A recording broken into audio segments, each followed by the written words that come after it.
Welcome to Indiana Sports Beat Radio, presented by Andy Moore Honda of Bloomington.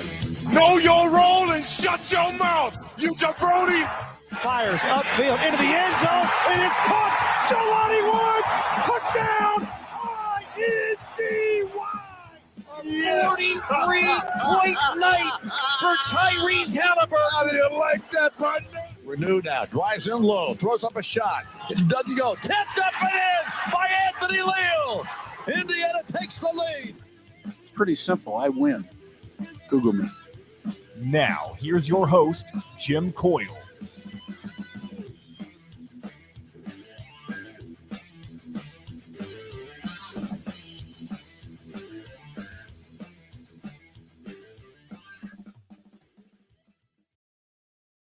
All right, welcome into Indiana Sports Beat Radio. I'm going to keep an eye on Jim's connection. So if you didn't notice on the YouTube portion of that right there, his video was on the screen, but it appeared that he froze up as we were getting started. But I can still see him in the background. As soon as I see that we've gotten movement on his camera, I'll pull him back into the stream. But welcome into Indiana Sports Beat Radio. I did not expect to be coming onto the show, or at least starting the show this morning. So welcome in. We're brought to you by Andy Moore Honda, Bloomington.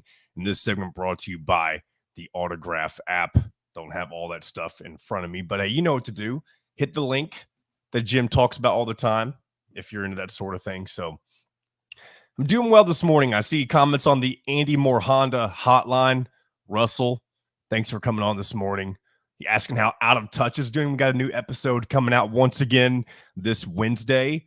We just recorded last night, me and Dustin and Mitchell, and talked about a lot of things. We got a lot of calls about conspiracy theories, believe it or not. So we're going to do that this Wednesday as Jim rejoins us here on this Indiana Sports Beat Tuesday. Jim, wow, that was something. Thought something blew up, but yeah, plenty to get to. Luke Goody into the conversation yesterday. Don't forget Indiana Sports Beat Radio, powered by Andy Moore Honda. Just go to andymorehonda.com to get more to your door, and the Autograph app. Download the Autograph app today, where unhinged fans get unreal rewards.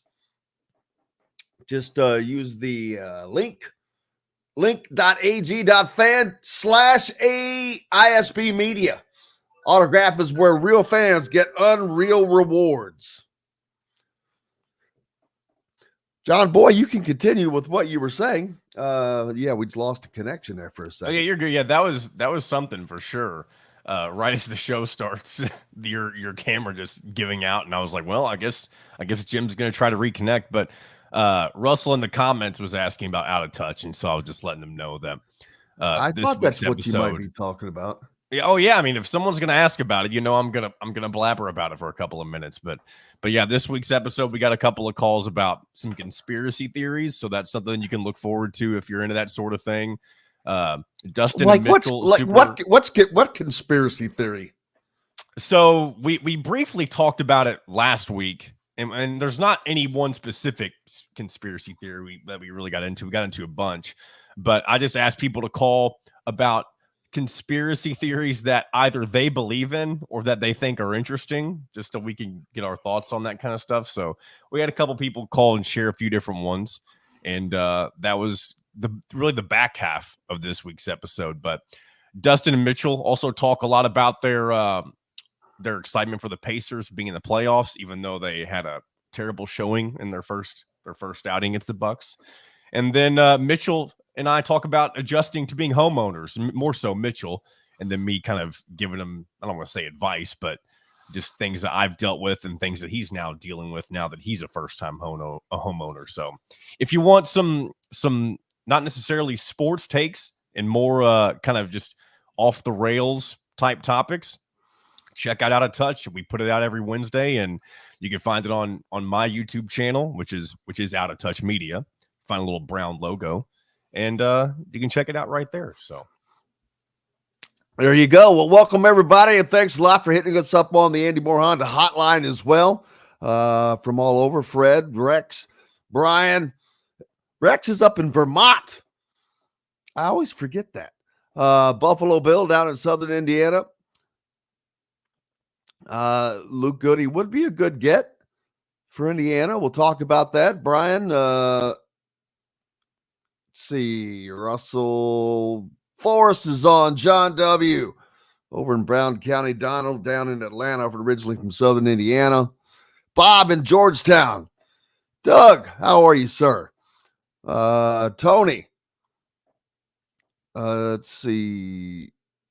Well, no, he is not committed to my knowledge. Has he committed yet?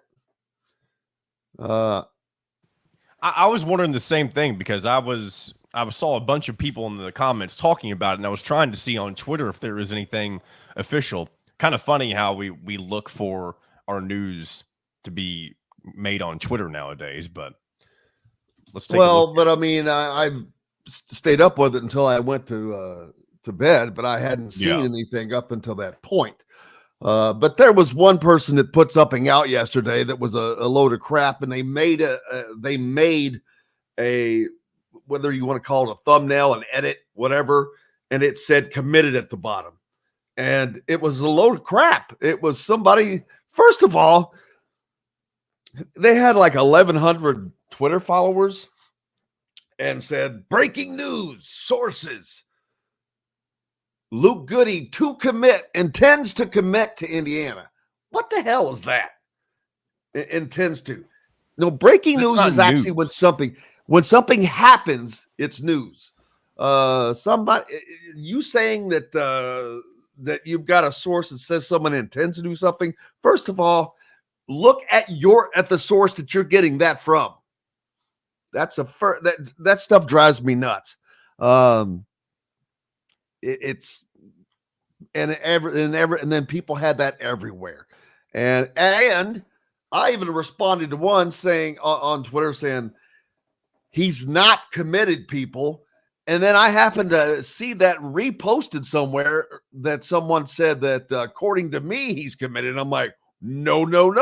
And I had to take a screenshot that said he's not committed and circle it and highlight it. Man, just chill out, people. Relax. When it happens, it'll happen. It's just like crazy how, and this is not like we're talking about a guy who is going to change the fortunes of your program. Just when it happens, it'll happen if it happens. It's not that big of a deal. It would be a nice get for Indiana, add to trying to fix their shooting woes, but this is not a guy who scored 20 points a game last year on 40% three-point shooting. It's a guy who scored 5 points a game. So it would still be a good get. Don't get me wrong. It would be goody for Indiana. Pun intended. But just a little soapbox action there. Yeah, just chill, peeps. Just chill. And at this point, too, I think it's important to note that most of the targets that Indiana will be focusing on are guys who are likely to be role players anyway. They have a starting lineup more than likely already intact. I mean, that may not be the case, but if you look at who they have coming back and what's coming in, I mean, and there's no reason to think they don't already have a starting lineup. But almost every piece remaining with the 3 additional scholarships is likely going to be taken up by somebody who is going to be coming off the bench. Exactly. Without question. Role players. I saw one guy that just kept banging on something that he was wanting him to go out and get some. And I'm like, who is it that you want them to go out and get? Who is it that you think Indiana is going to land now after all of this has happened, after Carlisle and Rice and all these different, and if Goody were to come, he wanted Conwell. Well, that would have been great in the beginning, but it didn't happen for whatever reason. I don't know why the reason was, but that's not going to happen now.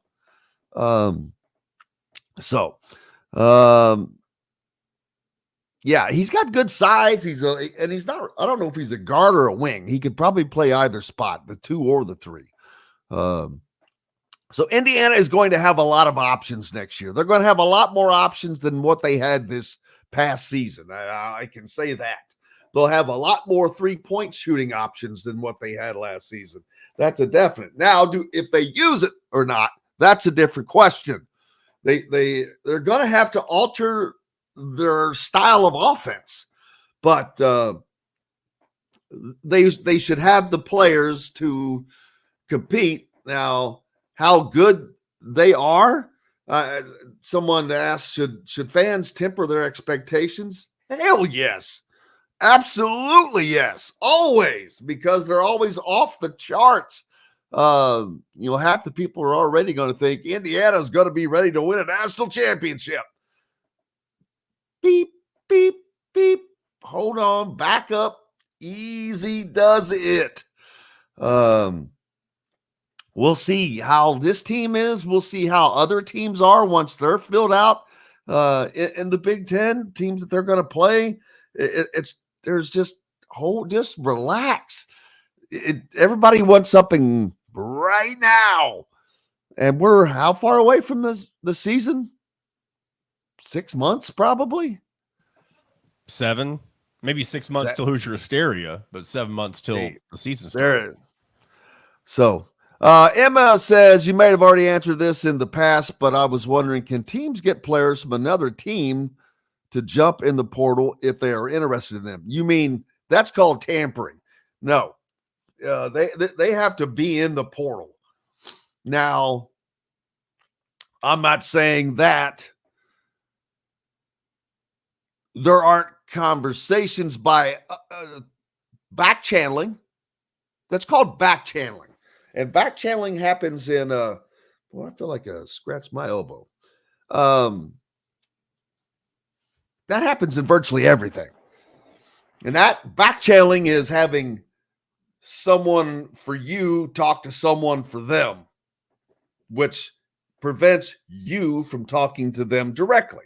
So, but you can have intentions on doing something, but let's say Luke Goody was at Little 500 over the weekend, which I've heard that he was. He was not in the portal. IU basketball could not have a representative of IU basketball could not have spoken to him. Now, that doesn't stop him from talking to other players. Those are just he can have whatever conversation he likes to have in that regard. But to answer your question, no, from the way I think you're asking it, that's just basic tampering. But there's always ways of getting around that, getting around everything. Yes, sir. Oh, I'm just popping in for break.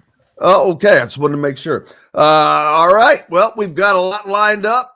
Mike DeCourcy joining us next. Greg Rakestraw will be joining us as well later on. So we've got plenty to get to, plenty to talk about. The NBA playoffs are underway. Playoffs. Scotty Scheffler is on fire. The event for Huber's coming up May 29th. I'll have more information on that hopefully today.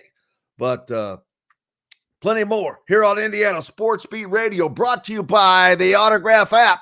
Autograph is where real fans get unreal rewards. The first app to track and reward fans for loving what they love most, turning passion into access and experiences.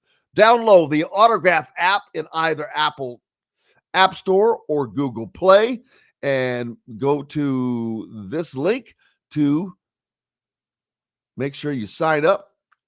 It is simply link.ag.fan/ISB media. Need to use that code. Back with more Indiana Sports Beat Radio right after this. We'll be right back for more Indiana Sports Beat Radio with Jim Coyle, presented by Andy Moore Honda of Bloomington. In the market. Good morning, Mike. Good morning, John. How are you? I'm doing well. Doing pretty well. Cool.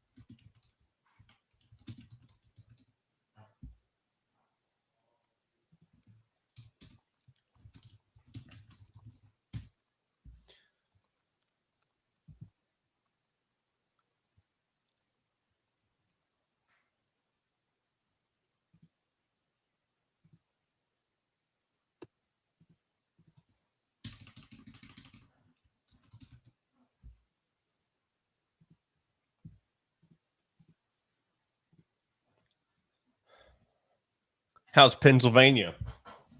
Wonderful. It's going great. It is. It's so far. It's been a great move. Well, that's good. A lot of work. I will give you one piece of advice, John.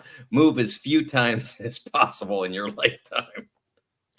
You know, and I'm the kind of person who initially thought when I was in college, like, oh man, I'll travel, I'll do whatever the hell I want. I don't care where I live, kind of thing. But so far, I've stayed close to home, and my goal is to do that as long as I can. I mean, I'll move if necessary, but I like to stay close to home. Yeah. We spent 30 years around, from Memphis to Cincinnati to Indy, and we enjoyed all the places that we were for the most part. But this is where we really always wanted to be, and so happy to be back. But it was good for us to get out and meet a lot of other people that we wouldn't have met if it hadn't been for that. Some of my dearest friends that I met along the way.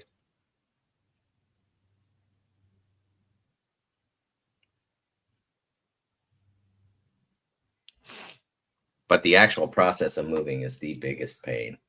Yeah. So the only moving I've done is, outside of moving from college and stuff, was into an apartment and then into the house I live in now. And I'm hoping not to do it again anytime soon. So, Yep. All right, Jimbo, got about 15 seconds. And enjoy it cooked to perfection in Chop Shop Steakhouse. Chop Shop Market and Table, a part of the Wild Food Group, is your butcher, baker, and fish house, no matter where you live. This segment is brought to you by the Chop Shop, home of the Indiana football and men's basketball coaches shows. Welcome back to Indiana Sports Beat Radio with Jim Coyle, presented by Andy Moore Honda of Bloomington. Welcome back, Indiana Sports Beat Radio here on this Tuesday, and that means the great Mike DeCourcy joining us from the Sporting News and Big Ten Network. And I heard John and Mike talking in the break there. Yeah, that moving stuff. Whew. Oh man, it's one of the worst things you can have to do. Yes, especially if you haven't moved for a while and you've kind of started to gain stuff again. And it's the small stuff. It's the big stuff. It's heavy, but it's boom. You move a lot of mass at once. All those little bitty things that you got to collect, put in boxes, do this, do that. And then find it all when you get to where you're going. Imagine coaches, what they go through. I mean, that's having gone through this now. And this is not the first time, but it's the first time in 10 years. And frankly, when we moved to Indianapolis, the company that was hiring my wife paid for everything to be packed and such. So it was a little easier. Well, no, it was a lot easier. But I can't just imagine what football and basketball coaches who change jobs so frequently go through. And it's one of the reasons, I don't think it's huge, but it's one of the reasons why I don't think that, I wrote about this a week ago, and I talked about this in advance of Kentucky eventually hiring Mark Pope, that like people don't want to move if they don't have to move. Like you used to have to move to make big money. Like you had to take Kentucky to make big money. Because they valued basketball more than Alabama did or Auburn did, greatly more. And so if you wanted to make big money and you had the opportunity to go to Kentucky, you had to say yes. But now if you're the coach at Alabama or Auburn, you make a ton of money. So you don't have to move. And so coaches are less prone to doing that. They move to make way more money. Like Mark Pope will make way more money at Kentucky than he would have at BYU, and he will have greater opportunities at Kentucky. But I wrote about this.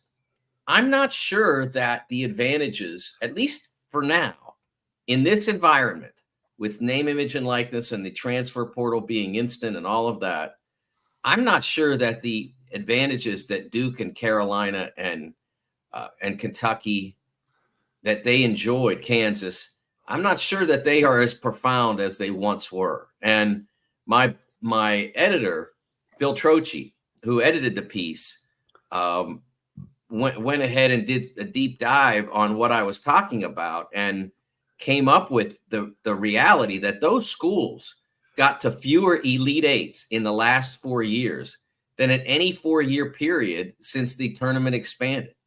As a group, they got to fewer Elite Eights than at any point. And that's not to say they didn't all have some success. I mean, Kansas won the national championship. Carolina, Duke both made the Final Four that same year. But for the most part, their power has not been as profound as it was in any other 4-year segment since we made the tournament 64 teams in 1985. Yeah, I agree with you. And it's been less of that. Well, maybe not, but the guys that have to move still are the assistant coaches, and especially in football. But I would imagine those guys don't collect a lot of things along the way, unless they have families. That's out of your control then. But if not, that's probably, they try to stay minimalist. If at all, everything they collect, Jim, is worthless once they change jobs. Like all those. The clothing good old is State gone. U sweatshirts. Now they got to throw them out and get good old State Tech sweatshirts. Yeah, I always wondered about that. I'm like, what do they do with that? I guess they donate it someplace. Because there are guys that have had so many jobs. It's like, man, they could have their own sports sale, memorabilia, have sports memorabilia sale. But a lot going on, of course, in the world of the transfer portal. We'll talk about Indiana later, but Duke is now being hit for the first time. Duke is, one of the big programs, and usually the Kentuckys, Kansases, and Dukes, they've been able to stay above being hit by this. And now Duke has lost 7 players to the portal within this past since the season ended. And that's a little shocking to me. I was like, wow, okay. So they're finally getting hit. And I think one of the guys that just left last was one of the last 2 Mike Krzyzewski recruits. So Jeremy the Roach. the Duke as you know it is about gone, I guess you would say. It's interesting. One of the things that I have not quite been able to understand in this environment is why retention is so difficult. Like, why is that? Like, I understand why you would move if you are valued more by school B than at school A. And that might come up with a player who is not getting high rotation time or is a bench player at school X, and school Y says, you can come here and start and we'll pay you a bunch. I don't understand why retention is so hard. Like, if you're a star or a significant player at a school, why that school can't say, okay, what are you hearing out there? Okay, we got you. Like, we're not seeing that. I don't understand that. Why aren't we seeing that? Jeremy Roach leaves if Jeremy Roach left Duke to go somewhere where he would be the guy and get all the shots or all the ball, whichever position he wants to play. And I guess if he's going to be an NBA player, he's going to be a point guard. So he'd want the ball full time. I understand that. I don't understand Jeremy Roach going to another school that's kind of like Duke, and he'll have kind of the same role. I don't understand that at all. Why wouldn't Duke value him as much as the new school? That's the part of this process that I still can't get a handle on. Why retention is so difficult, especially for fully valued players. But it's not. We're seeing, there are some places where they just can't raise the NIL funds. There are significant programs, maybe not championship programs, but significant big name programs where they can't raise the money. And that's why you're seeing their players leave. They can't get the NIL funds together to do what I'm talking about in terms of retention. But that's not everybody. It's not even most everybody. There are schools that are actively involved in the transfer portal and using NIL as a wedge in that aren't able to hang on to their players, even the ones they seem to value. I don't quite understand. I agree 100%. And I wonder, I'm like, okay, why the hell would all of these guys transfer from Duke? Some of them, I understand. Maybe they didn't get the minutes they wanted. Maybe they don't see the minutes coming. Cooper Flagg's coming in, number one recruit in the country. But that does not cover 7 different guys. And well, it's a big class. It's a big class, and there's a lot of dudes in there that are going to get run. So that's a big part of it. But I don't think that's the Jeremy Roach part of it. And I will say that I am a little bit vexed by he's just an example. It's not he's not the only one out there that falls into that category. There are lots of them that you would say that where they are, they're going to have the same or similar role. I just don't see Jeremy Roach playing any more or getting any more of the basketball at Baylor than he did at Duke, or else, I don't see Duke's ambition being as grand as it's been. I mean, I think Jeremy Roach is a terrific college basketball player, but I don't feature him on a top 5, top 10 team. He is a blend player. He makes you better. He made Duke better for each of the last 3 years.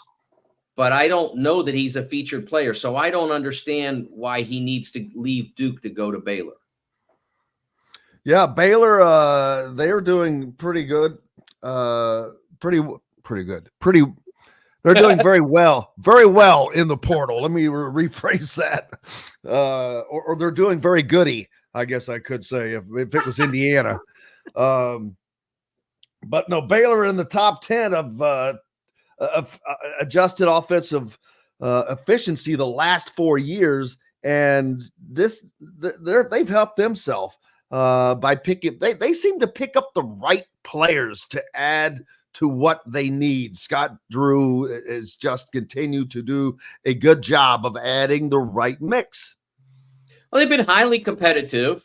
They've been a top 4 seed in every tournament this decade. They would have been a 1 if we had one in 2020. And then they've been a top 3 or 4 seed in every tournament this decade. But they haven't always played great in March. Now, obviously, in 21, they were fabulous. They were phenomenal in 21 and won the title and just dominated Gonzaga in the championship game. But they've been an early exit team a lot. They lost a 1 seed in 2022 to Carolina. This past year, they lost a 3 seed to NC State, which was an 11. So they have had some struggles in March to be what they want to be, other than in their championship year. That's not the worst thing. I mean, we saw Villanova go through that at times during the prior decade before they won their 2 titles. They had some early exits, and they lost a 1 seed to Wisconsin in 2017 in between their 2 titles in 16 and 18. So different coaches sometimes have these different issues. That's why I felt like Kentucky's reaction to the previous 3 years was a sincere overreaction, a severe overreaction to what happened. It was not what Kentucky wants, and probably not what Kentucky was capable of. But hey, that happens in this deal. That's what makes the tournament magic. I think our buddy Kevin Brockway, I just saw something that he's with USA Today now. I'll have to check on that. It was a fleeting. Are you sure that's not just part of that network, that Gannett network kind of thing? I do not know. So you are probably correct, but because the paper he was with or is with is a Gannett paper. So Very, very possible. It just jumped up and caught my attention. Sorry about that. And speaking of Duke, how about Mason Gillis going from Purdue to be one of the guys that fills that spot? Kind of, I hate to use the word ran off, because it wasn't run off because we don't need you or we don't like you. It was more like, hey, this has got to fit within our time frame. And I've got guys that I planned on coming in, and this 6-man recruiting class that's coming in, we don't have room. Him and Ethan Morton, both stalwarts of that program who had another year. But Matt Painter is sticking to how he has done things, and which that's, neither here nor there. I don't care. Well, I don't care how anybody does anything. That's their business. But it does make me wonder when you have someone like a Mason Gillis, who is, it's not that he was a superstar, but he was a key cog. He was an experienced player. And for one, I'd like to say you can't buy experience, but that's not true anymore. You can buy anything you want. But having that that has been within your program that whole time, you can't buy that, because you can't buy someone who has spent that amount of time in your program, who can share that with the freshmen coming in. I would have thought that would have been invaluable. But it is what it is. Well, Ethan's situation is different because Ethan's role had disappeared and wasn't going to get any larger, right? With Miles Colvin and Cam Heide only ascending. I mean, those two guys, maybe the two most dynamic players that have ever played at Purdue together on any team. I mean, they are just A+ athletes, and they both are very skilled as well. They are just going to continue to ascend. And Ethan's role had clearly diminished by the end of this 2024 season. I spoke to him after the Tennessee game in the Elite Eight, and you could tell that he was extraordinarily happy for the breaching of the Final Four. But at the same time, I think there was a little bit of feeling like, boy, I wish, not that he was bitter, but disappointed that he didn't have a greater role in it. I'm reading into that. It was you could sort of feel it, that he wished he'd had a bigger role in down the stretch. Not that he was angry or upset that he didn't, but I think he wished that he did. And I think that he can regain a larger role somewhere else. What's interesting for me with Mason is in choosing Duke, he has basically just traded one 6-man position for another. I mean, he's not going down to Duke and starting. There are places in high major basketball where he could start immediately. He would walk right into the lineup at a lot of schools, but that's not going to happen at Duke. He's basically played the same position as the best American prospect in a decade. So yeah, I'm sure they can play together, but he's not walking into the lineup there. So I am a little surprised, but at the same time, Mason's a bright guy. My partner, Raphael Davis, mentioned this, that a part of Mason's impetus to choose Duke was probably as much educational as it was athletic, that he's going to get a chance to get a graduate degree at a significant university like Duke on top of the undergraduate degree he got at a terrific university like Purdue. That's a good thing. And he will play basketball for Duke. He'll have a role, and he will. I mean, you're talking about the guy who's not only a big-time three-point shooter, not a volume three-point shooter, but an accurate one, and who got the 2 biggest rebounds in the Elite Eight game against Tennessee. The 2 biggest rebounds in that game. And so I think that I think he'll be a valuable player at Duke, and I hope it goes well for him down there. I really liked all my interactions with Mason. Absolutely, and Purdue fans will not like this, but he's probably trading it for a better team, to be honest with you, in my opinion. But we'll see. No, there's so much. I'm like, well, you got to get out of the prediction business 7 months ahead of the deal, because you don't even know whose rosters or what except for Purdue's. We knows, but Purdue's one of the few teams in the country that we know what the roster is going to be like, most likely.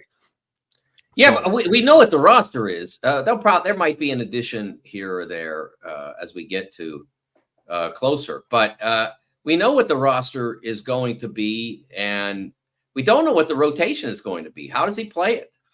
I'm curious to see who becomes the regulars there. I mean, I don't have any doubt there are certain players that will be in that lineup. I mean, that's pretty clear. But who replaces Zach Edey is a fairly big question, as it were. I mean, we're talking about one of the top 35 college basketball players of all time, and now you got to replace him. That is not an easy thing to do.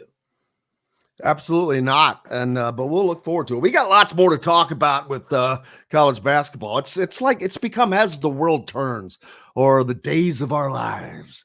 That's Days of Our Lives. That's right. That's your vice. Mike DeCourcy from the Sporting News with us right now. We've got lots more to talk about, including Indiana's rebuild. And they're about done with that as well. What will the Big Ten look like next year? We've got Dusty May rebuilding Michigan. Illinois has lost a ton. Ohio State with a new coach who ended the year on a run. There is so much going on in the Big Ten to talk about, and we'll do that and more when we come back. Brought to you by Cheryl Sizemore and Remax Realty. For those in the market for a home in the Indianapolis area, you could buy Mike DeCourcy's home, maybe. Reach out and visit her, Cheryl at IndyHomePros.com. Back with more right after this. We'll be right back for more Indiana Sports Beat Radio with Jim Coyle, presented by Andy Moore Honda of Bloomington. If you're looking for a home, Can't buy my house, Jim. The great Megan Wise got us sold in 2 days back in February. So we are down I'm to sure one house. they probably turned it into a shrine.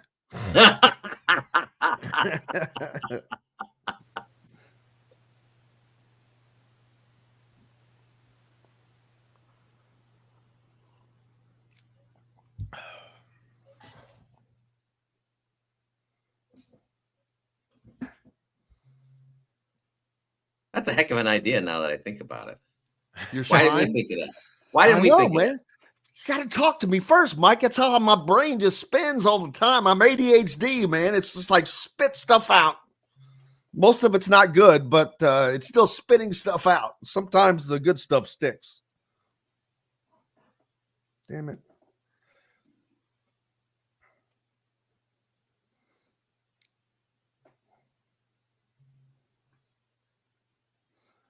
I might have an announcement to make. I'm trying to get to that.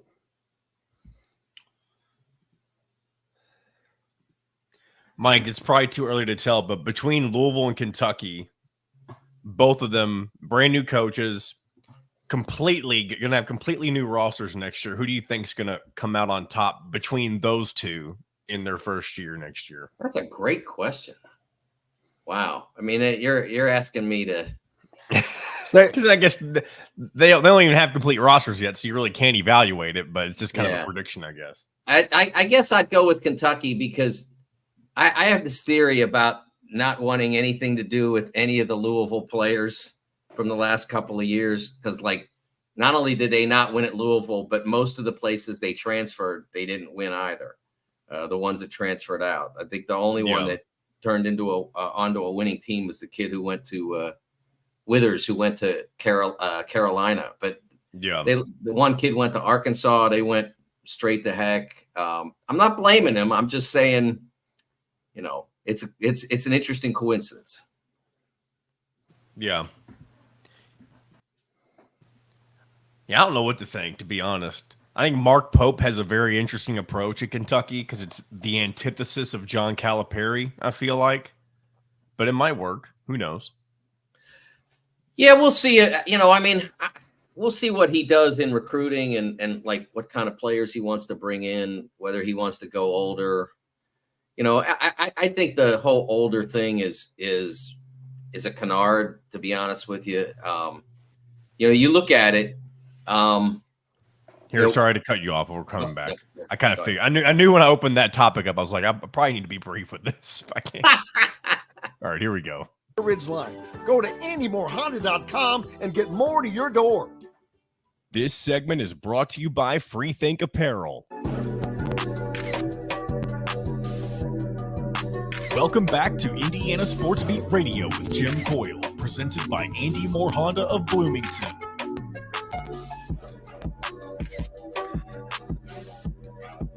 Welcome back, Indiana Sports Beat Radio here on this Tuesday. And glad to be here as always. Brought to you by Freethink Apparel and Promotions, whether it's 24 T-shirts for your upcoming family reunion or 200 for this season's recreational softball league. Freethink Apparel meets your printing needs. Their team of industry experts work with you to design a professional-looking sales-generating web store for your custom-designed apparel, from large corporations and high school sports teams to national accounts and pro-led athletic camps. Freethink Apparel delivers. Visit freethinkapparel.com today and get printing. Welcome back to Indiana Sports Beat Radio here on this Tuesday. Mike DeCourcy with us. And, boy, you want to talk about a team that has gone hog wild in the portal, and that's Indiana, Mike. They had 7 spots to fill. They had 0 recruits after the decommitment of Liam McNeely. They pick up Bryson Tucker, who was in the McDonald's All-American game, so a great pickup there, a 5-star. Now they've added a myriad of pieces that started with they had their backcourt, a tandem picked up in the backcourt with Rice from Washington State and Kanan Carlisle from Stanford. So they have really beefed up the backcourt immediately. There are 3 spots yet to fill. You've got Ballo that came from Arizona, the big guy, which makes you wonder, probably going to see some very similar offense for Indiana, with the exception of I would think their fans, the Indiana fans, hope that they can shoot the 3-point ball much better with Mbako back, with some of the guys they've added. Luke Goody has not committed to Indiana as far as I know yet, but there has been a lot of smoke to that potential happening. A former Fort Wayne native. Well, he's still a Fort Wayne native. I love how I catch myself in little word conundrums there, but as long as I catch it, that's okay. But they still have 3 spots to fill with all that they've added. And boy, I love watching the fan boards because they're just, well, for one, and all love to you guys, they're just crazy. Boy, I mean, because they span, you have a little bit of common sense, and then you've got a little just off the board wacko, and then kind of everything in between. Oh, they need this, and they need that, and that guy sucks, or this, that, you know. I do wonder why they did not prioritize a pure knockdown shooter. That not that they didn't get guys that can shoot the ball, but there were some guys out there that were really had the numbers to be something, but it didn't happen for whatever reason. I'm not involved in that. I don't know. But they have a completely different makeup, or will have a completely different makeup, and that's still with 3 spots open. But they're going to have Ballo is so different than Kalel Ware. I mean, these are different players entirely. Ballo is still a rim protector, but he's a proven rebounder. Indiana and Kalel Weller did a decent job for Indiana, but that was where it stopped. They need more help on the rebounding. They've got to get the wings involved. Malik Renew has to get involved, but shooting has been the issue for Indiana.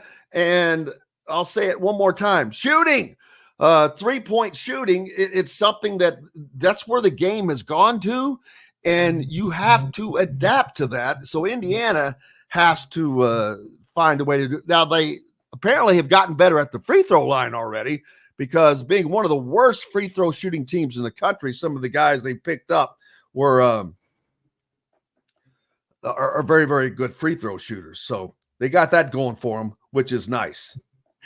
Yeah, they absolutely need to add a shooter, and Luke Goody, if he were so inclined, would be a ideal fit for what they need in that regard.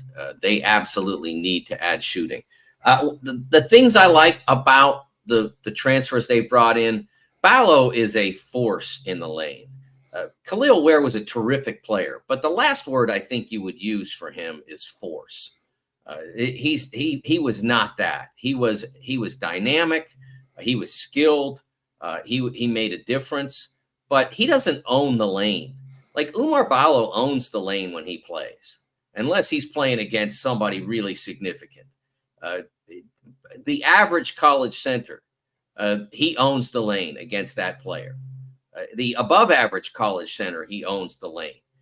It takes a significant college center to play even with Omar Ballo physically. So that's a great start. And I love the fact that the two transfer guards they brought in from the dying Pac-12 are very young and have great potential. I really like that about the fact that they brought Rice and Kanan Carlisle in. They're not just promising players, talented players, but they're young. So that's a great thing. But you have to be able to shoot the ball some.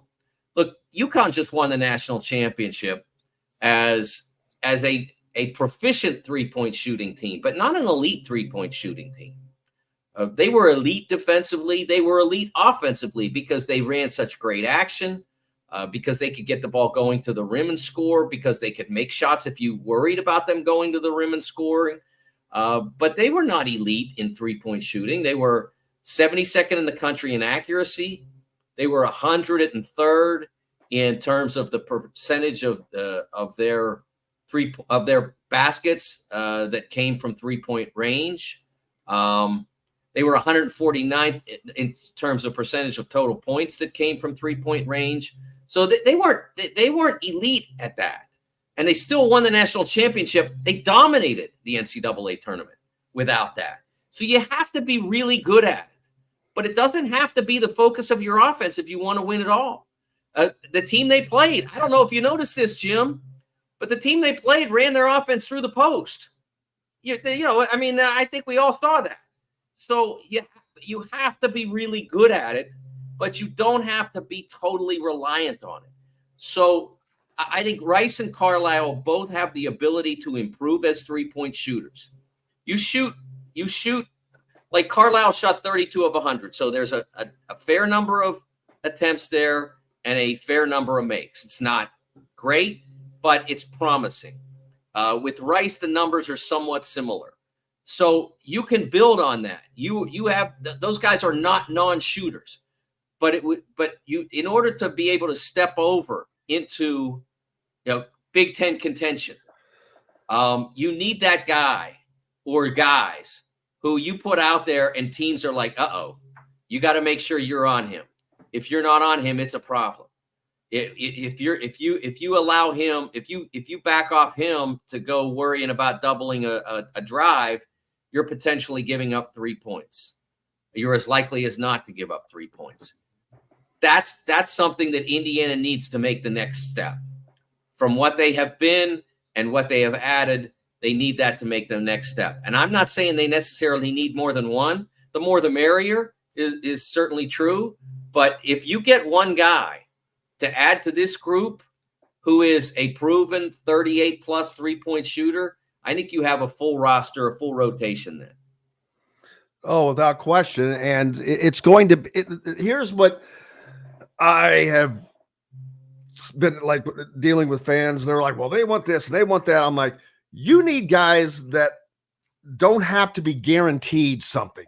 That drove me and drives me absolutely crazy when here's somebody, well, they wanted to be guaranteed a starting spot or they wanted to be, I'm like, you know what? if you need to be guaranteed, then you can't be that good. Or you are telling me that you're above fighting for what you think you deserve. You have to fight for that, because if you can't fight for a starting spot or fight for minutes, you want them handed to you, then that tells me you're not going to fight for the team. You're not going to fight when it's on the line. And Right. I want guys that are going to fight. Absolutely true, Jim. 100% true. I think you want to go in knowing there's a role for you, either by being able to observe the roster and look at it and say, okay, I come in and I do what I do, they're going to have to put me out there. Or by somebody saying, if you come in and do what you do, we're going to put you out there. If you come in and don't do what you've done, then you're going to lose your spot. That's how it works. That's how any sport should work. But I think 100% you're right, that you don't want players who need to be guaranteed opportunity, need to be guaranteed certain roles. I fully believe what you're saying is 100% true, that when you have athletes who say, I need to be guaranteed a starting spot, that's not somebody you want in your organization. That person is not a competitor. That person is wanting something to come easily to them. And sports don't come easily to anybody. Maybe LeBron, maybe MJ. But even them, if you ever followed them around during a summer, when they weren't playing during their season, you'd see that even they worked maniacally to get to where they are. Yeah, all these guys, they were just freaks of study, freaks of work, you could be talking about Larry Bird or whomever, but all those guys put up the shots, did everything. My favorite thing was from The Last Dance or whatever that was called, when they had to go get Rodman out of the hotel room because he'd been partying for the weekend that he got that weekend off for. And they did this drill where you're running around the track and you have to pass everybody. Everybody has to pass everybody. And Rodman got out in front. He goes, we couldn't catch him. He said, none of us could catch him. And this was like fresh off of his wild weekend. And it's like, oh, hell no. I was like, that was just funny. Struck me. What is up next for you, man? Yeah, I have a column coming out today, I believe, about Caitlin Clark and the most egregious element of her rather unimpressive Indiana Fever salary. There was a lot of talk about that last week, comparison to NBA, this and that. But I tell you what's really wrong with her salary and why, what the core of why her salary is totally bogus. We'll look forward to talking about that next week. Sounds great. Mike DeCourcy from the Sporting News. Make sure you give him a follow and go check out his latest piece on Caitlin Clark. We've got lots more coming up, but a big announcement first, and we'll talk more about this when we come back. But Indiana coach Mike Woodson in-home visit today with Trent Sisley per sources. So that follows up a visit by Matt Painter yesterday, as things are staying busy for Indiana recruiting, whether it's in the portal and now looking forward to the coming season, or the following season, rather. But lots more coming up. We've got Greg Rakestraw on tap right after this. We'll be right back for more Indiana Sports Beat Radio with Jim Coyle, presented by Andy Moore Honda of Bloomington. In the market. All right. Good morning, Greg. Guys, I had to go get me some coffee. How are you, sir? Oh, you're muted, Greg, by the way. I don't know if you realize. There you go. Morning. Good to talk to you on a different time and day. and I'm not in a different time zone, but about as far away as you can be and still be in the Eastern time zone. So where would that be? I'm trying to think. I am in Springfield, Massachusetts. The window you see to my left is my hotel room looking at the Basketball Hall of Fame. Wow, that's pretty cool. So I've got an event there the next 2 days with USA Basketball. Well, that's pretty cool, yeah.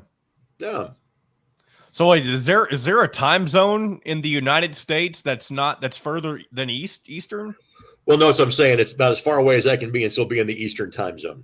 Okay. I'm just trying to picture in my head. It's like if you're all the way up in Maine, I know you're not, but like if you are are still in the Eastern time zone. There is a time zone like New Brunswick, Nova Scotia, Newfoundland, that Okay, is yeah. even an hour earlier. But like Wow, if okay. you were to go to Bermuda, which is 6 hours due east of North Carolina, you would be an hour ahead. And I only know this because one of my best friends lived in Bermuda for several years. That's odd. So That's that really is odd. that is the Atlantic time zone, not the Eastern time zone. Okay, that makes sense. Yep. It is odd how all that works because Right. certain Last states- time I was up this way, we had a game at UMass. The last year I traveled with IUPUI, which was 15 years ago. We were here the weekend after Christmas, and I swear it was dark at 4:30. That's horrible. Yeah. As I tell people, it wasn't. I did a week in Alaska one time for college hoops, and it wasn't the fact the sun set at 3:30 that messed with you at the time. It was the fact that the sun didn't get up till 9:30 in the morning. That screws with you. I couldn't imagine. And it was far Living in tougher to Alaska. reacclimate coming back from Alaska than it was Hawaii. Oh, I bet. Yeah, I did the Rainbow Classic for a year as well with IUPUI, so I got to go to both Alaska and Hawaii with IUPUI, and it was That's 3 pretty neat, days though. of figuring it out on the red eye back from Hawaii compared to like a week where my schedule was screwed after being in Alaska. All right, Jim, we got about 30 seconds. I'll go ahead and pull us back in. Building exclusively south of Bloomington within the Stonecrest Golf community. Choose from one of the gorgeous Stonecrest Signature Series house plans. We have several lots available with scenic views of the golf course. Contact Amy Rhoda with Revesco Real Estate for additional information. 812-583-0919 or go to mystonecrestliving.com. That's mystonecrestliving.com for more details. This segment is brought to you by Hoosier Hanks East. Welcome back to Indiana Sports Beat Radio with Jim Coyle, presented by Andy Moore Honda of Bloomington. Hey, welcome back on this Tuesday. Greg Rakestraw joining us from the ISC Sports Network, normally with us on Mondays, but he is in the northeast part of the country for my induction into the Basketball Hall of Fame. No, just kidding. What's going on? You're up at the Hall of Fame. What's going on up in Springfield? Correct. Well, first of all, it's good to be with you, and thanks for being flexible around my schedule. Oh, always. So yesterday I was literally in the air during my normal conversation time with you on a Monday. So we at ISC, while we primarily focus on things in the state of Indiana, we do have some production gigs that we take that are outside of our realm. And one of those is we got a great relationship with USA Basketball. So we produce usually 2 or 3 different events for them every year. They frequently have had this huge 3x3, as you and I would say, 3-on-3 basketball, but the FIBA terminology is 3x3, that they have done that really has been a lot of, say, American pro men's players or American collegiate women's players that are kind of introducing them to this brand of the sport and kind of scouting and seeing, hey, is there somebody here that we think might be good for our national teams or somebody that might be good for an Olympic team? Well, that then has led to us getting to do some FIBA events today where they bring in international teams. So this is actually a men's and women's combined event. We're only producing the women's event, which has 8 different teams. 2 different American teams. Let me give you some names that might catch your attention. Haley Van Lith, Ryan Howard, Lexi Hall, Cameron Brink, some significant WNBA talent or just drafted WNBA talent, or in Van Lith's case, figuring out exactly where she is going to go, next after being at both Louisville as well as at LSU. But there are teams from Canada, teams from Germany, a team from Puerto Rico, and a team from France. And there are players that have competed in Olympic championships, players that have won FIBA World Cups that are in this. And so that takes place coming up later today and tomorrow. And we play inside of the Naismith Basketball Hall of Fame. There's enough room to fit a half-court setup for 3x3 basketball inside the Jerry Colangelo exhibit, the kind of court of dreams there And it's something unique and something different, and looking forward to being a part of it later today. That's a place that I have not been able to make it to yet, and would love to. Just one of those places everybody should go if you're a sports fan, especially a basketball fan, without question. And to be able to do that, that's awesome for you, Greg. That's congratulations. Thank you. That's nothing to take lightly. Being able, from a fan standpoint of you being able to do that's big time stuff, man. Well, thank you. I appreciate it. And so I've been lucky enough. I've never been inside the Hall of Fame before yesterday. I've actually driven by here before many years ago. In my days of being on the road with IUPUI, we actually played at UMass after they had played at our place. The last year I traveled, it had been about 15 years since I had driven through this part of the world. And so it's nice to be able to actually set foot inside the venue. And yesterday, as I'm kind of preparing notes and things like that, I'm just sitting there courtside kind of looking around and going, hey, life's pretty good. If this is your office for 2 or 3 days, life's pretty good. Yeah, absolutely. Absolutely. What else is coming up for you next once you get back from your duties up in the Northeast? Sure. So a lot of college baseball for me in the month of May. I'll do a full weekend set for Indiana State, who's now top 25. There are 5 different kind of college baseball top 25s. I'm not sure we need 5 of them, but they're top 25 in all of them. They're number 10 in the college RPI. So I've got their weekend set against Belmont coming up next weekend. I tend to stay busy with the Indy 11. They are at home this weekend on Saturday night against North Carolina FC. But as you well know, as the calendar turns to May, all of us in Indianapolis suddenly turn into auto racing experts.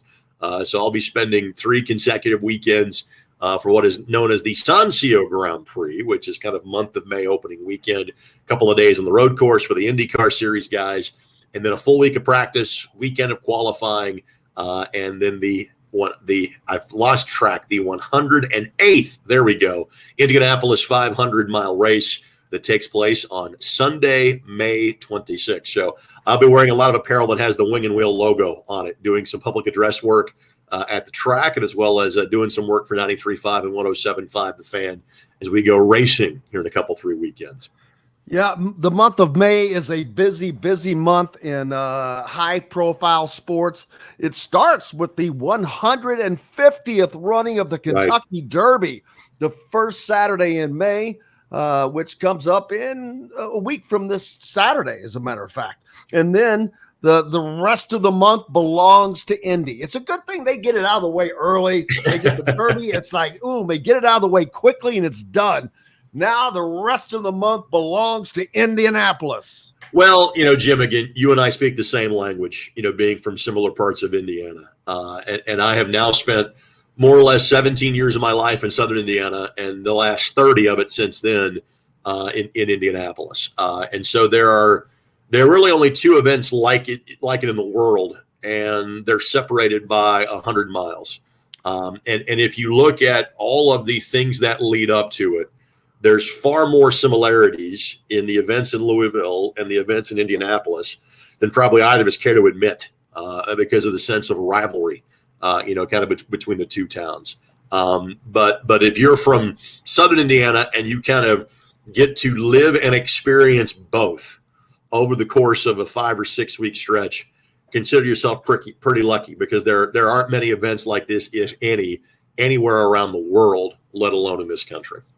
No, and what makes it more unbelievable is those 2 events, the live attendance totals right at 500,000 people.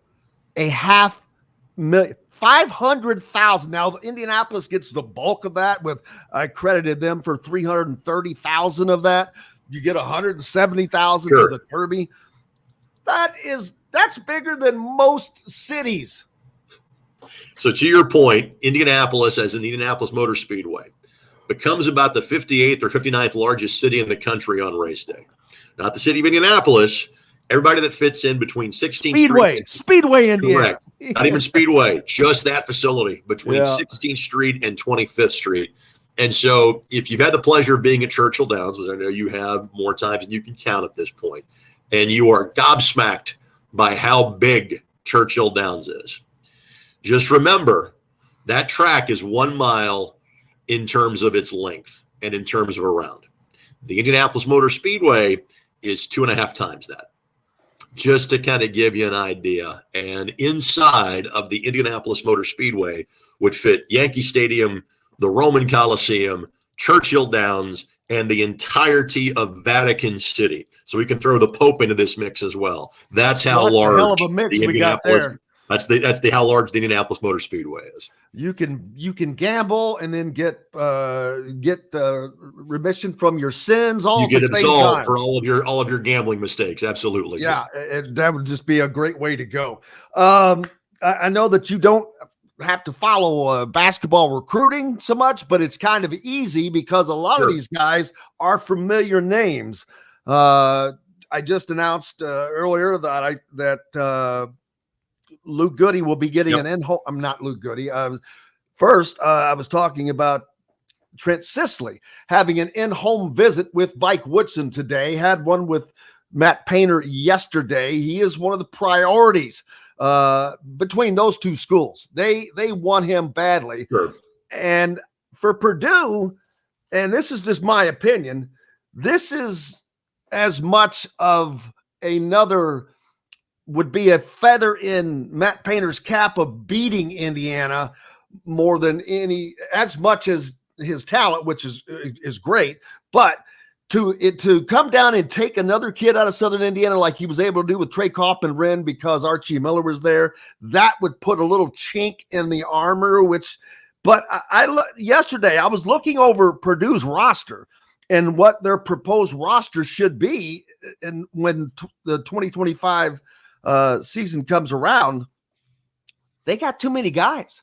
I'm like, okay, who's leaving? Because they would have 15 guys on the roster without anybody else joining in that 25 period. So that means someone would have to leave. But we'll see how that works out. Jimmy, I think the days of long-term planning are over with. The world has changed 97 times in the last 5 years. Remember how up in arms we used to be about Tom Crean potentially over-signing by a guy? And people would go, oh, that's horrible. How could you do something like that? There is no such thing as long-term planning. Think about the athlete's bill of rights that Fred Glass was a big champion of, where it basically guaranteed you a 4-year scholarship. Nobody thinks about a 4-year scholarship anymore. The NCAA has just officially ratified that as long as you're in good academic standing, you can transfer as many times as you want without having to sit out a year. They had given that first one. It was all right. Now on the second one, you got a city here. And because of a court order, that has gone away. So in other words, you bring up a very valid point, but nobody cares. I only brought it up because it's Purdue, and they have been like one of the last holdouts to not go that route. As a matter of fact, that's why Ethan Morton and Mason Gillis hit the road, because it wasn't really an option. It was like, sorry, I've got 6 guys coming in. Right. And so we have hit that point now where, frankly, I think most programs are going to sign or have budgeted, for lack of a better term, you can't sign them. But on their draft board, for lack of a better term, you'll have 15 or 16 names, and you know that 2 or 3 guys aren't making the cut, and you can feel bad for those guys that will no longer have a place to play. But know this: they probably made money while they were at that school, and so you feel a little less bad about it, because you are getting, for lack of a better term, a bit of a severance check because of what you got for playing in that school. So, again, long-term roster construction is now a thing of the past. It is about going out and putting together the best team for 12 months. And if somebody wants to re-up with you, great. They'll sign another 1-year contract. And if somebody doesn't want to re-up with you, great. They'll go find someplace else to play, and someplace else that will pay them, hopefully for them, as much, if not more money in collective and NIL deals. But the days of long-term roster planning are over. Now, to your point was spot on in terms of the pull of Bloomington for anybody from Southern Indiana. And you cited the Trey Kaufman-Wren story. Think of it as a game of risk. That was absolutely a flag planted by Purdue to get a Southern Indiana kid to go up and play in West Lafayette. While the overall results have not been all that different for Mike Woodson compared to Archie Miller, clearly the additions they have made in the last week or two obviously have them trending in the right direction. And I've always thought if all things are equal, the tie is going to go to Indiana for any kid from Southern Indiana. And so that is the battle I think Matt Painter is finding with Trent Sisley. Doesn't mean that he's not going to Purdue, but if things are looking good in Bloomington, it will make it tougher for him to land that kid and have him not go play at Indiana University. Exactly. And we've seen what Indiana has been able to pull in here in this cycle of the transfer portal, which has been immense. They had 7 spots that they had to fill. They still have 3 open, unless there's a change with Luke Goody, which is a very good possibility. The Illinois guard, who was originally from Homestead High School in Fort Wayne, would have probably liked to have played at Indiana to start with. There's a lot of those guys that did not get the opportunity, for whether it was because they weren't recruited or because they didn't want to go there at the time because of the coach. But that's kind of changed, and Indiana has to retake back that territory. It's a bit of a war in essence. You've got to retake that hill. It's a good point. A couple of things that I've been thinking about, knowing you and I would probably have this conversation at some point in time. One, again, I guess maybe 3 points. Again, good job, Indiana. We kind of, there are some teams, and this is more of an NFL team. Think of what we say about the old Redskins, now the Commanders. Washington football, off-season champions.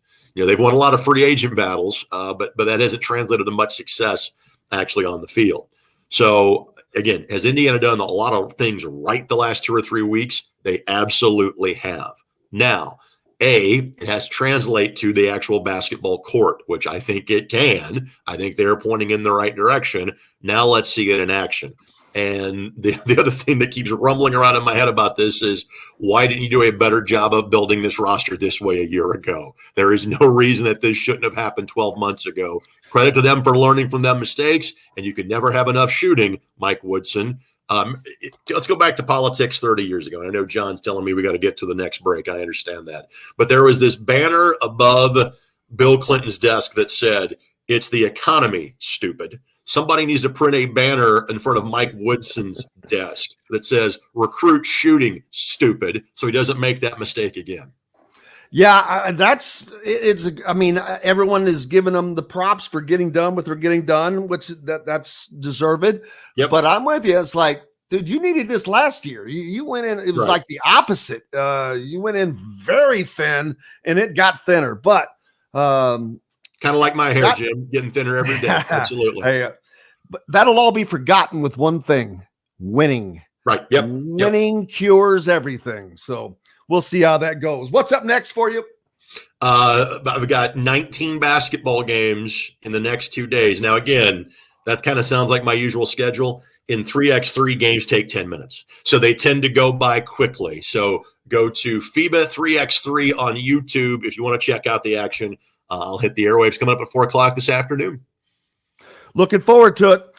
Thank you so much, Greg Rakestraw from the ISC Sports Network. Make sure you're giving him a follow and staying up with all of the content they've got.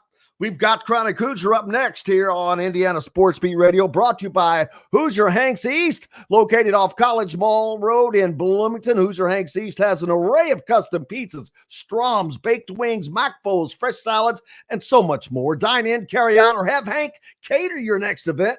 Hoosier Hanks East is a great place to watch the games or gather with your team after the game to use their exclusive party room for your next gathering. Order online at HoosierHanks.com or visit them 1285 South College Mall Road. Back with Chronic Hoosier after this. We'll be right back for more Indiana Sports Beat Radio with Jim Coyle, presented by Andy Moore Honda of Bloomington. Good morning, Chronic. What's happening, guys? Oh, you know what? Mike Woodson as an in-home with Sicily today. Really? I've just broke that, I think. I hope. Not broke. I shouldn't. I hate saying that.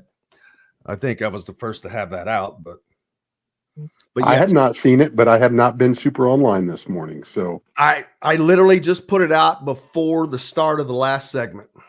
nice. I was able to confirm that and get it out there.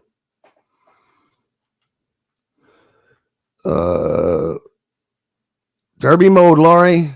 I can't wait. I'll be down there. As a matter of fact, doing some shows from Churchill. How have you been? Been awesome. Busy as all get out, but awesome. I'm so sorry I missed you guys last week. We got caught up in a bit of an investigation. Totally innocuous on our end, but one of those 5-alarm fires where we basically had to drop the world and talk to some federal people. Wow. Yeah. Holy cannolis. Yep. So we had to do a little bit of prep work first, and they were in my office when I walked in that day. That sounds just fun. Great times. Great times. Like I said, though, it's always better being on my side of the desk than the other person. So Exactly.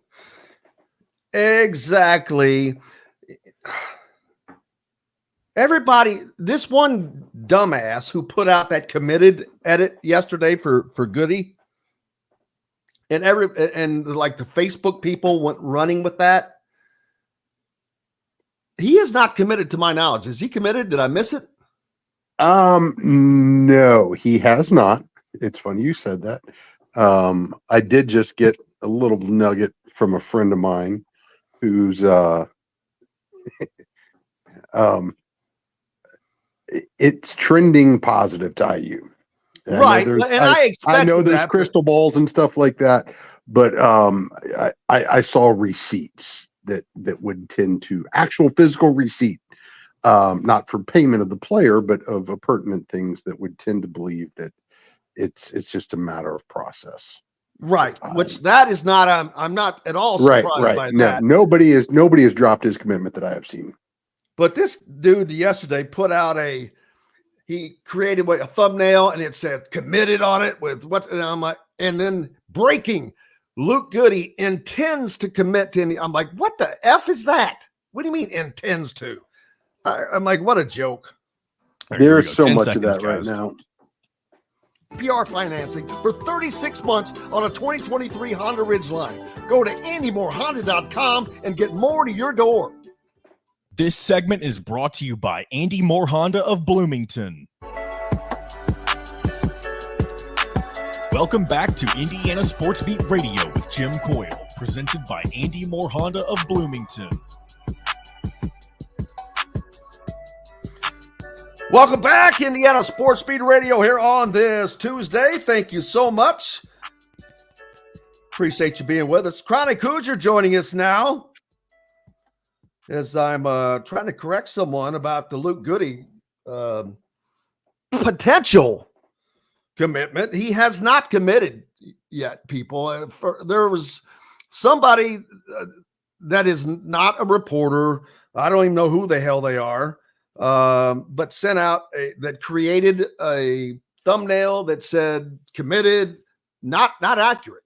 But then they put in there, he intends to commit. Well, he's taking a 50-50 shot, knowing that he's probably got maybe a 60-40 shot at being right. Then he can say, I told you so. But he has not committed yet. So just to let you know. But and Chronic I just put out that Trent Sisley receiving an in-home visit today from Mike Woodson and staff. Yesterday, Matt Painter was in to see the 6'8", 2025 wing because that's a guy that Indiana can't let get away. And I was just talking to Greg Rakestraw about this. Not only is he a very talented basketball player, great family, great kid, a solid Indiana kid, Southern Indiana kid. You cannot lose a guy like that to Purdue. I don't care what era we're in. I don't care if we're in the portal era. There are still optics that are in play. And this is one of them, in my opinion. Yes and no. I mean, there's certainly kids that it's tough when you grow up watching them at every level and you see them in your local gyms. The way the word travels, even pre-internet and social media and all that. Word about Hoopers gets around town and gets around the state rather quickly. And everybody has confidants that they trust. And you've heard his name talked about for some time now about the talent that he is. And you certainly, I still have the Sports Illustrated. Actually, I had two of them. We got two subscriptions so that if I had to cut out a page, I could have what was on the back page. I've still got my Sports Illustrateds from the Damon Bailey era. So I very much understand and appreciate the importance of keeping homegrown Hoosiers local. All that said, I think the big difference now is when you were recruiting at the level that Woodson is, that most programs are now. It's not necessarily a deal breaker when you lose them. It's just typically in these instances, most recruits stay within about 100 miles of home or thereabout. And that means if he's not going to your school, he's probably going to one of your competitors, one of your rivals, maybe even somebody in conference. So that's always been the rub about these situations. And it's unfortunate, at the end of the day, I want to see every Indiana kid do well. I want to see every Indiana kid prosper. I'd love to see the best ones wearing the candy stripes. That said, though, you can't get them all. So it's a tough one. But at the end of the day, you've got to find the best players for your roster, for your culture, for your chemistry. And oftentimes, as we have seen here, especially as of late, sometimes you're going to miss that because when you're recruiting elite guys, they're going to expect elite minutes. They're going to be able to they're going to expect to be an elite contributor. And that path isn't always guaranteed based off current roster constructions or what's projected for the upcoming classes. So there's a lot of wrenches that can get thrown into the gears as we go down the road to these idyllic, hometown boy stays local stories that just frustrate things. But I guess the takeaway from this is, lo and behold, Mike Woodson still does recruit locally. So maybe we can put that storyline to bed.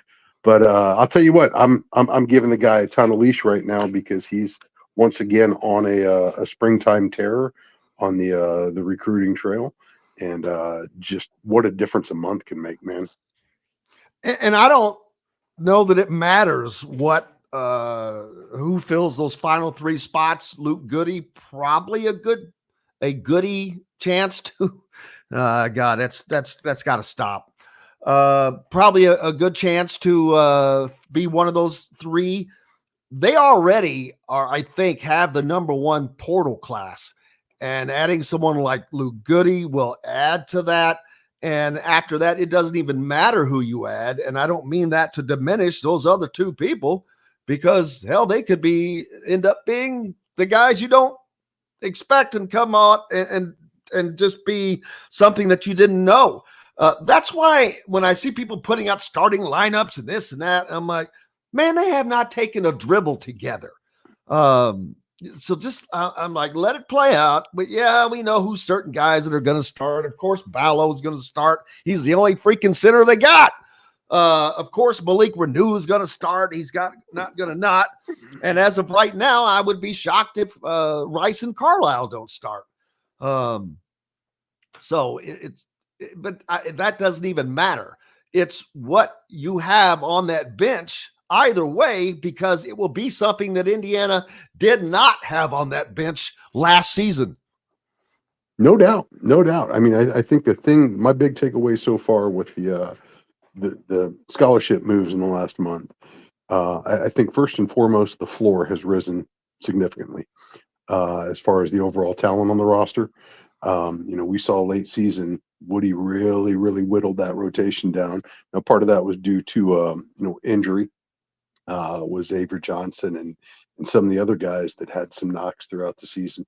But I think as a whole, the overall talent level has increased. And I'm not in any way, shape, or form trying to bash the guys, but you look at where IU's departures. The three guys that left this season have landed. I don't believe a single one of them ended up P5. And that kind of tells you about where the talent level was of what was left or what has left versus, you've got all big or Pac-12 freshman of the year. You've got a player of the year, I'm sorry, a first team Pac-12 player of the year in Ballo. You know, Carlisle, he was honorable mention freshman in the Pac-12, but he was a national player of the week at one point. So it just, tremendous talent upgrade. And then you throw in Bryson Tucker. And I love this because not only is it another 5-star and Burger Boy in Woody's bag, but you're bringing him into an environment where he doesn't have to step in and be the dude right from the jump. And I think that is, I think it's tremendous, and it's an idyllic situation to have a guy that can grow into the role naturally rather than being forced into it. Think about Romeo Langford's a great example. Guy had all the promise in the world, but when the rubber meets the road and you throw a freshman into Big Ten play against, 5th-year guys, it's a really, really steep learning curve. And I don't think that folks really appreciate the toll that takes on the player, both mentally, physically, emotionally.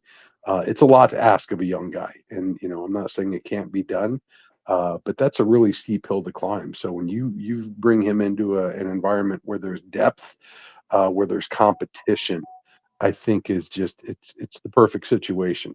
And just those 4 guys alone, it'd been a heck of an offseason for Mike Woodson and his staff.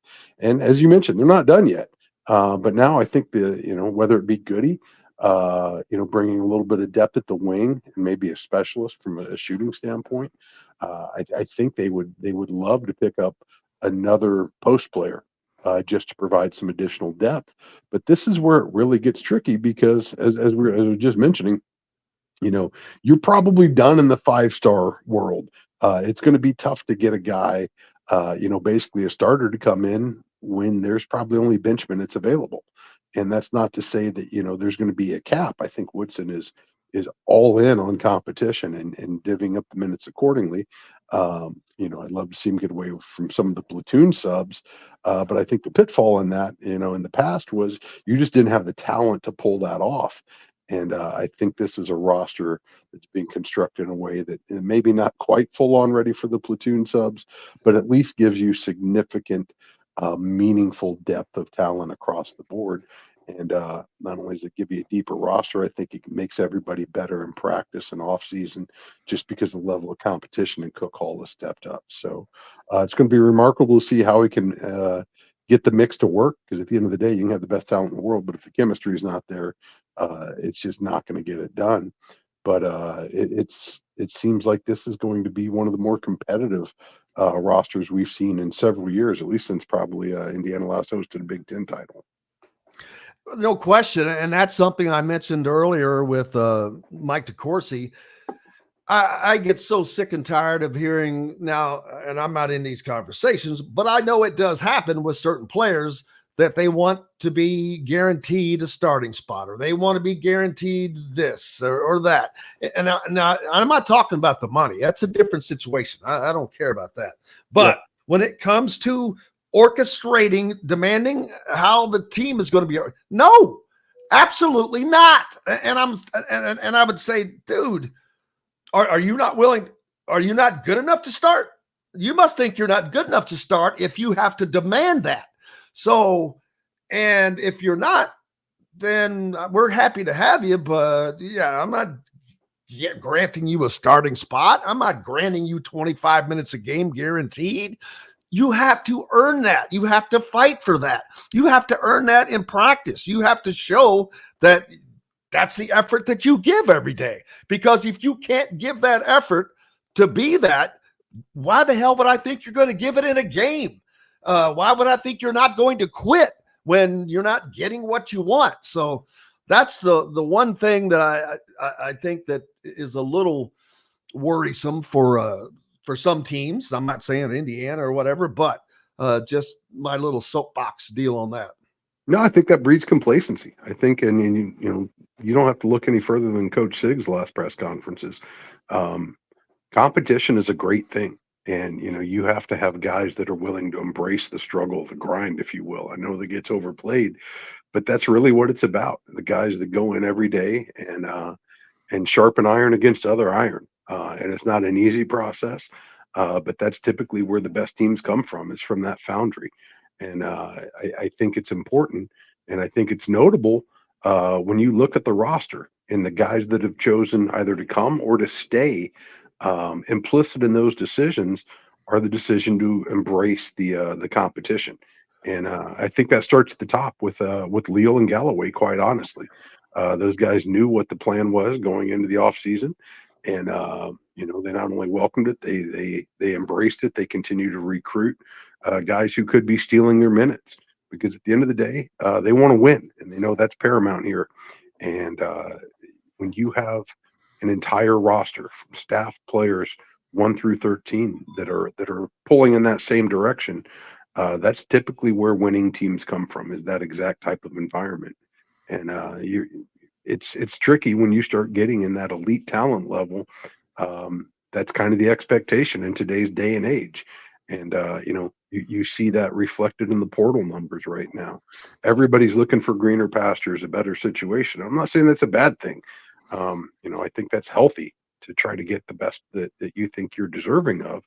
But at the end of the day, too, I think what's gone lost in this whole conversation is those guys who do choose to stay and embrace the process and embrace the grind and welcome the competition and earn their minutes that way. I think that's truly where you see the healthiest team dynamics, and where you see some of the most competitive teams. Because that adage is as old as time. You play like you practice, and when you practice fierce and compete every set, that's typically how those teams are going to play. So you'd love to see that all across 17th Street right now in the revenue sports. So fascinated to see how it works. It's all great on paper. We'll see what it looks like when they roll the ball out here this fall, but it's certainly a marked departure from our conversations, again, just a month ago. Absolutely. And I don't want to forget that the event that happens at Huber's comes up. May is a busy month. Of course, the Derby, the first Saturday in May, and then most of the rest of the month belongs to Indianapolis, except for the 29th, which let's see, what I have to get up and flip the stinking calendar to see what day that is actually on. That is a Wednesday. But the event that happens at Huber's will be on Wednesday, May 29th. For all of you that want to attend that, it's always a big event for people to go to. And I think it will maybe be really big this year with all of these new players that Indiana has landed. But it also does show, I think it was Greg, Rakestraw that mentioned that this is how it should have been going last year for Indiana recruiting, because they can do that if that effort is put forth. And I think that there was a valuable lesson learned by Mike Woodson without question. But not only that, today he has an in-home visit along with the staff with Trent Sisley, a member of that vaunted 2025 class that they have to retake. They've got to retake back some of these best players in the state that they have not been getting. Trent Sisley among them, Braylon Mullins. Then you've got Malachi Moreno, who's actually from Kentucky. But all three of those guys, Desmond Briscoe on that squad, on the Indiana Elite AAU 3SSB team that will be playing in Indianapolis this weekend. So I expect to see them up there watching them play as well. And I'll tell you what, that was my biggest fear going into this offseason, that the public perception, the narrative that Woody had lost the mojo, that was, we had nadered out, and that was the bottom of it. And as much as I wish, things worked out a little bit differently last season, Woody decided to ride with what he had. He had a lot of trust and confidence in Xavier Johnson. I think you would hear that from both parties, that relationship was kind of the foundation for where they thought last season needed to go, and obviously it didn't go as according to plan. And that's a whole nother conversation as to why it fell apart. But at the end of the day, Mike Woodson's ability to flip the script on that narrative that he was washed and put himself right back at the forefront. I don't think we can overstate what a monumentous feat that was. And I think that was one of his greatest moves so far to date. And I know a lot of folks love to point out, coach's best move should be in season, preferably in March and early April. But at the end of the day, I think everybody would agree Indiana didn't have the talent, particularly the backcourt talent, to compete night in, night out like they needed to over the last couple of seasons. And I think the moves that they've made so far this offseason both directly address that, but also retake that momentum on the recruiting trail that Indiana is a destination spot to be, that it's still a place where great players want to come and play. And, all the talk about petitions to terminate and everything else, that all goes out the window. The enthusiasm is back. And like you mentioned, I think it's going to be a fascinating season to see that paired with just the inertia the athletic department has after the hiring of Coach Sig at the football team, and just the changes and the excitement that's bred. Make no mistake, a rising tide is going to lift all boats. And I think it's imperative, if you're Indiana, you've got to keep basketball at a certain level and continue to invest in football. But it really takes out one of your critical legs when basketball is not performing. And we've all seen what the pessimism, the apathy can feel like, and it's just miserable. So to turn the page on that and to recapture some momentum on the recruiting trail, now obviously it's got to play out on the box scores next season, but just a tremendous turnabout from Woodson and his staff, because I'm not going to lie, everybody I was talking to was really, really down and feeling really bleak about next season's prospects. And you don't hear a lot of those comments and concerns being mentioned today. So just awesome. And I expect Hubers to be a rowdy affair, to say the least. Absolutely. Cannot thank you enough, as always, brother. Have a great one, and don't work too hard. I guarantee you that ain't going to be the case. I'll catch you next week. You betcha. Chronic Hoosier joining us here on Indiana Sports Beat Radio, brought to you by Boost Fundraiser. Know of a team group needing a fundraiser? Boost Fundraising offers the most unique and easy online fundraiser in the nation, raising more money faster. Your team receives personalized fundraising pages for each team member. Free team-branded promo gifts shipped to each donor. Boost Fundraiser does it all. Sports teams, marching bands, charity causes, community groups. Boost Fundraising raises more money easier and faster. Just go to boostfundraising.com and be sure to enter the promo code COYLE, COYLE, to receive a discounted fundraiser. More coming up here on Indiana Sports Beat Radio on this Tuesday, right after this. We'll be right back for more Indiana Sports Beat Radio with Jim Coyle, presented by Andy Moore Honda of Bloomington. In the market.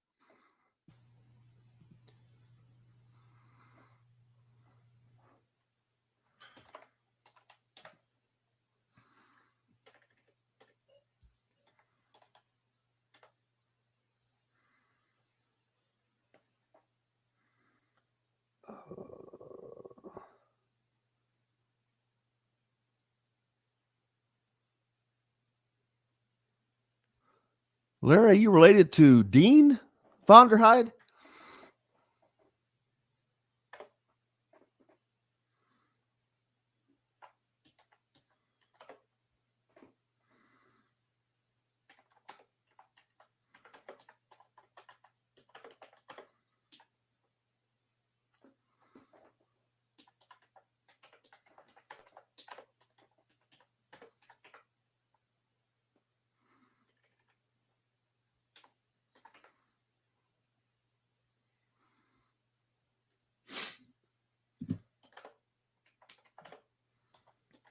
I tell you what, shout out to all the live listeners. I saw us break 200 a few minutes ago. It's been a while since we've had that kind of number, I feel like. That's what happens when you have a breaking story. I noticed. I was like, I'm sure it's because of the Trent Sisley stuff going on, but either way, we're glad you're with us. A lot of new names I did see. Appreciate all you guys. Steven, saw him earlier. Shout out to Steven for finding us. Yes. However, Shawnee, Oklahoma, baby. I know. Well, if he's down there in Shawnee, he recognizes those back numbers back there and what they are. I did a lot of roping down there in Oklahoma.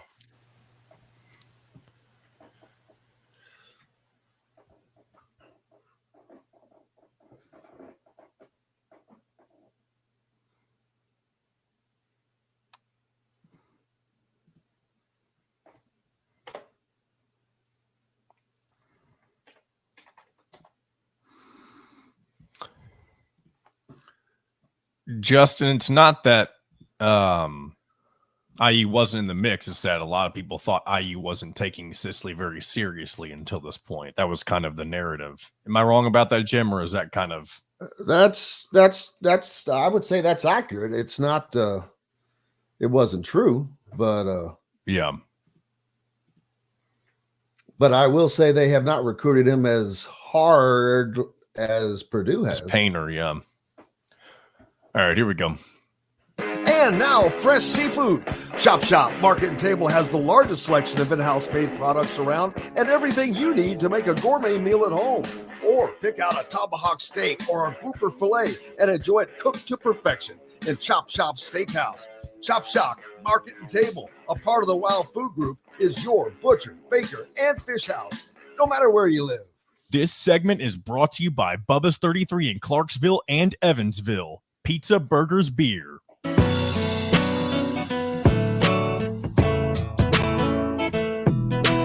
Welcome back to Indiana Sports Beat Radio with Jim Coyle, presented by Andy Moore Honda of Bloomington. Welcome back, Indiana Sports Beat Radio here on this Tuesday. Thanks a lot for being with us. Been through a ton already. Mike Woodson, Indiana basketball coach and staff, will be down visiting Trent Sisley today. I expect to see them this weekend at the 3SSB AAU action up in Indianapolis, where I will be watching that happen. But that's an in-home visit scheduled for today, the day after Matt Painter was there. And I'm not saying that was scheduled because of that, but that's now that they're just now getting the time to do that after all that they've been done. Let's see. Making sure I don't miss some of these great comments. You guys have been killing it over here. But yeah, some other things. The judge orders the ACC and Florida State to mediation because they're Florida State suing to get out of the ACC. We'll see how that goes. Alabama football adds the 2023 Lou Groza Award winner.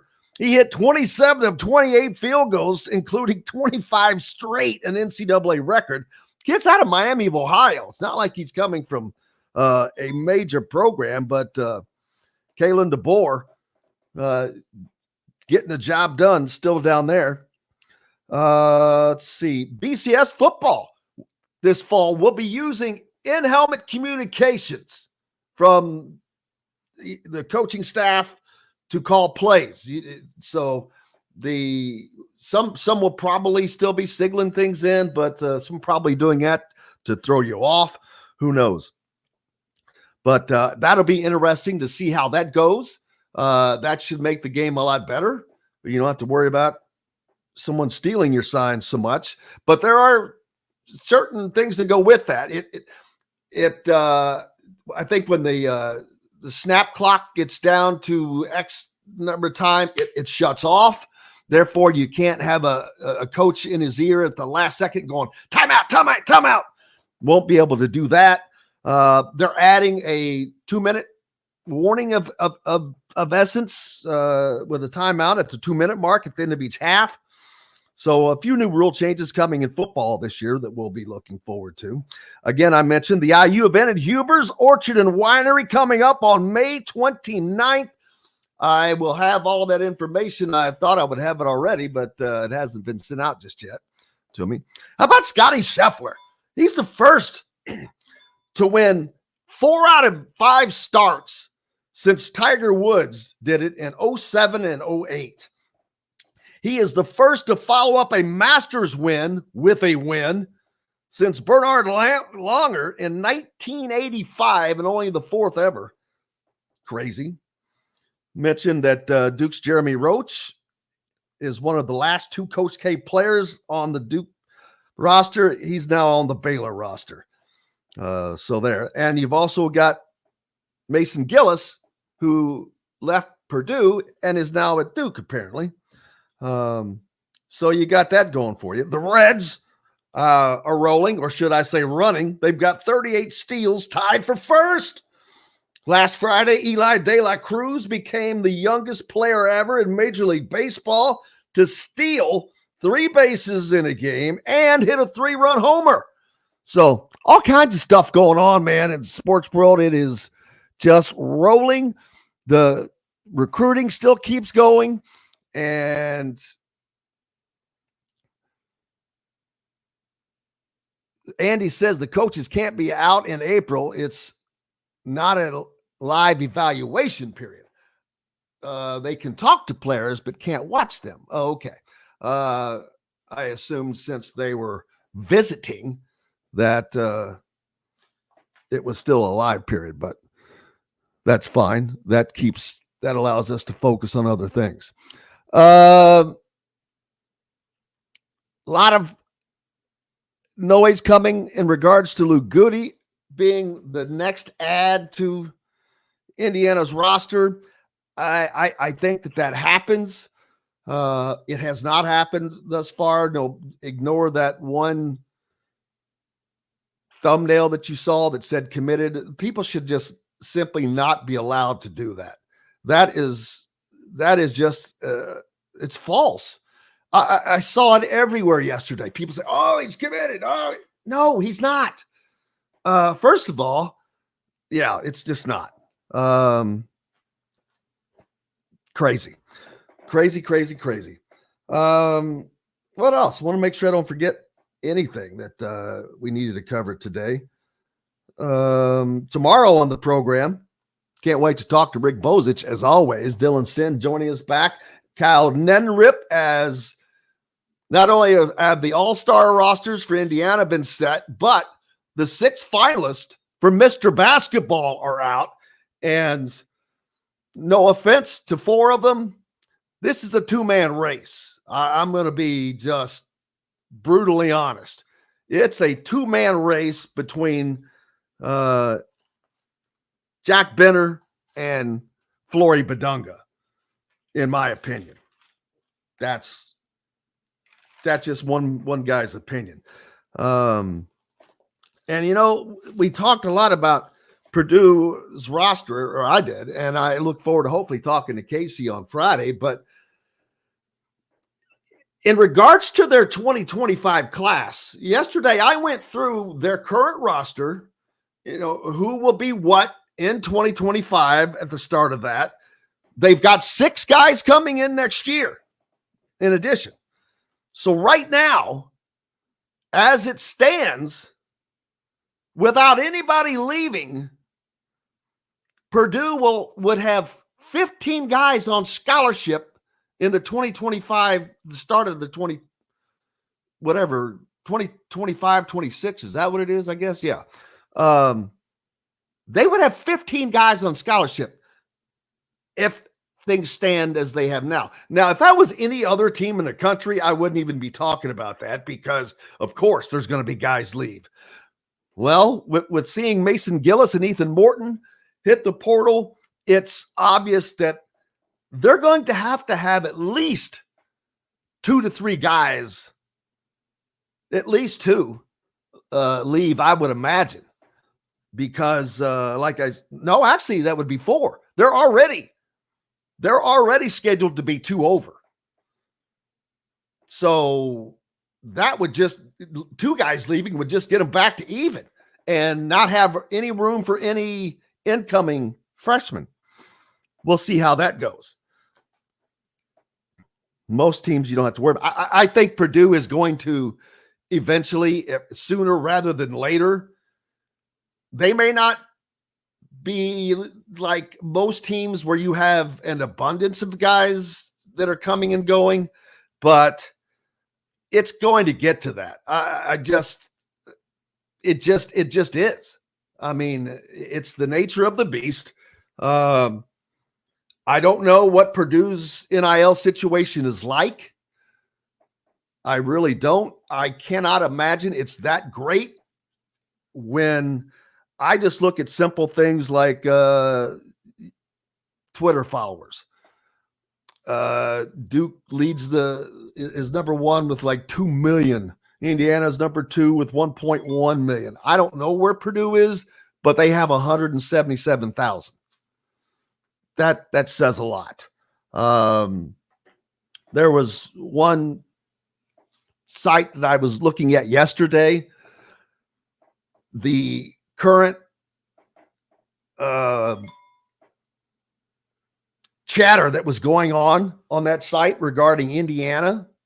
And this is not what you're thinking. It's a basketball only informational site, but the chatter that was going on was 100,000 plus. It just stopped at 100,000. That was more than all the teams from the ACC combined.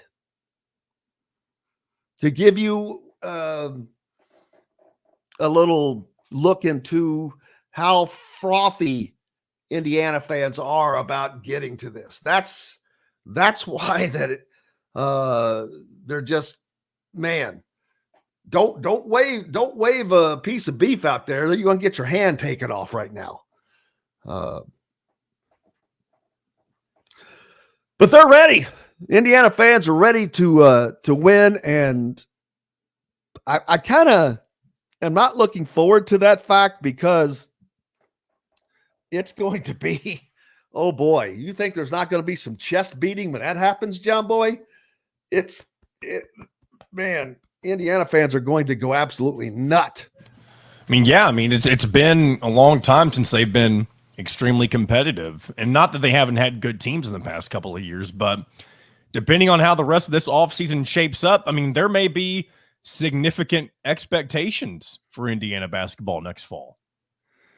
John W. lived in Arkansas, and the guy next to him has his own arena. Before big event in Fort Smith, he would have trailers and hear that bang as they release. Oh, talking about rodeo. I'll be damned. Yep. A lot of roping down. I've roped in Arkansas.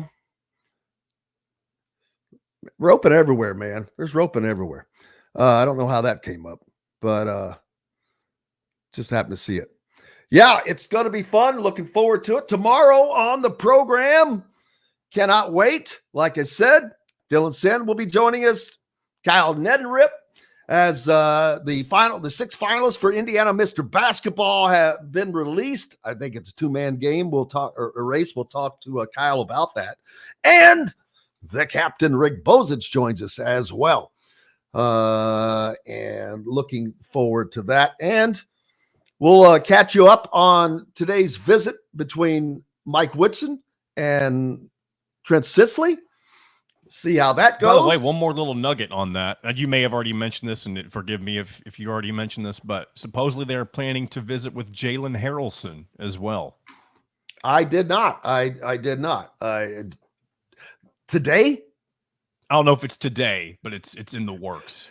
I would imagine they've got to get around to all these guys because, and I forgot about Jalen. I mean, you've got Trent Sisley, Jalen Harrelson, Braylon Mullins. These are just Indiana guys. These are top recruits. Does not include Malachi Moreno, who plays with Indiana Elite, lives in Kentucky. But there are 4 big-time recruits there. But it's going to be interesting, and we'll stay up on it. And make sure you go to thehoosier.com to stay up on that, as well as give me a follow on Twitter at Jim Coyle ISB. We're back tomorrow to do it all again. Until then, big thanks to Greg Rakestraw, Mike DeCourcy, Chronic Hoosier, John, the producer. Most importantly, you guys for being along with us. Until tomorrow, I'm Jim Coyle. I will see you on the radio. Thanks for listening to Indiana Sports Beat Radio. Be sure to subscribe to our YouTube page for more clips and team coverage of Indiana basketball, football, and more. You can also find full episodes and tons of other content on thehoosier.com. We'll see you next time for another edition of Indiana Sports Beat Radio.